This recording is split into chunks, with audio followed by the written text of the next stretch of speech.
warahmatullahi wabarakatuh. Perkenalkan, nama saya Rafiq Akbar Sekolah dari jurusan Manajemen Sumber Daya Perairan Universitas Negeri Gorontalo. Di sini saya akan menjelaskan tentang penginderaan jauh. Berikut merupakan hal-hal yang akan saya bahas dalam materi penginderaan jauh ini.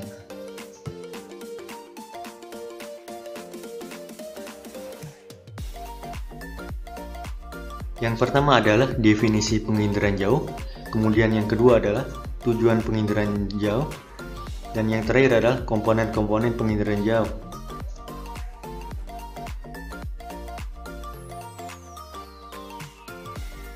Baik, kita mulai saja pada materi yang pertama, yaitu definisi penginderaan jauh.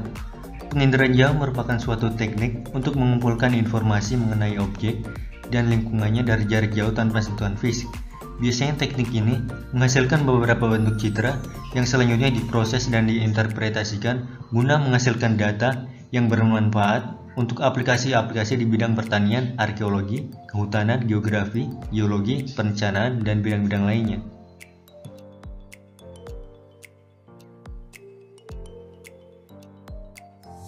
Berikutnya adalah tujuan penginderaan jauh. Tujuan utama penginderaan jauh ialah mengumpulkan data sumber daya alam dan lingkungannya, kemudian informasi tentang objek disampaikan ke pengamat melalui energi elektromagnetik yang merupakan pembawa informasi dan sebagai penghubung komunikasi.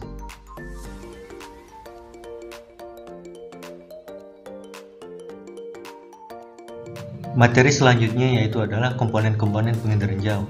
Komponen-komponen penginderaan jauh terdiri atas beberapa macam. Yang pertama adalah sumber tenaga, yang kedua adalah atmosfer, yang ketiga adalah interaksi antara tenaga dengan objek, yang keempat adalah sensor dan wahana, yang kelima adalah perolehan data, dan yang terakhir adalah penggunaan data.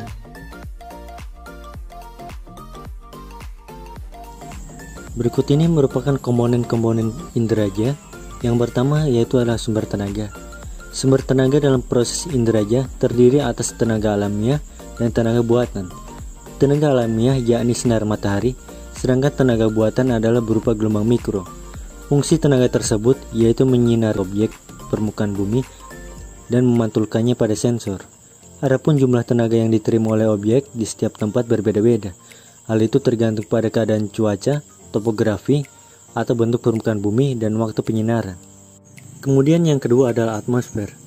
Molekul gas yang terdapat pada atmosfer tersebut dapat menyerap, memantulkan, dan melewatkan radiasi elektromagnetik.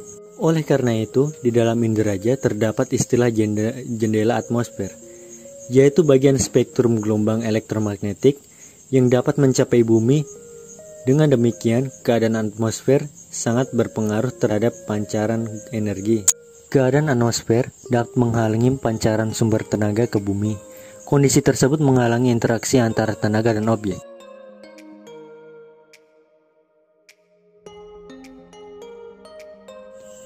Bagian selanjutnya yaitu adalah interaksi antar tenaga dan objek. Interaksi antar tenaga dan objek dapat terlihat pada rona yang dihasilkan.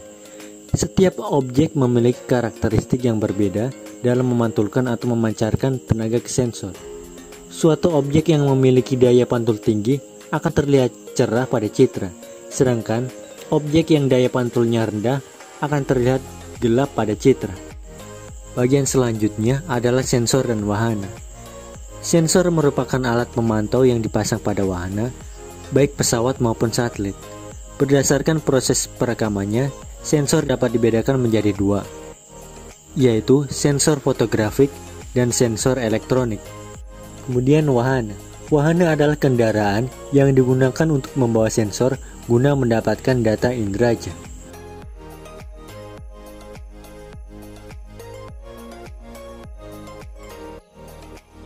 Bagian selanjutnya yakni perolehan data. Data inderaja diperoleh dengan cara manual atau dengan cara numerik atau digital. Secara manual, data diperoleh melalui interpretasi citra. Guna melakukan interpretasi citra, secara manual diperlukan alat bantu yang dinamakan stereoskop. Stereoskop bisa digunakan untuk melihat objek dalam bentuk 3 dimensi.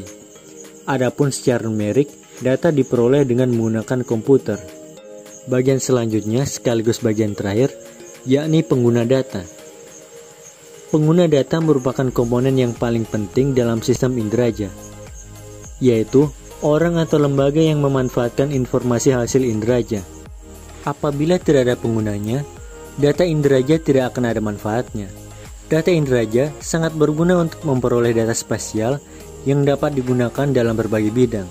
Oleh karena itu, kerincian, keandalan, dan kesesuaiannya terhadap kebutuhan pengguna sangat menentukan diterima atau tidaknya data hasil inderaja oleh pengguna. Baiklah, sekian pembahasan dari saya. Wassalamualaikum warahmatullahi wabarakatuh.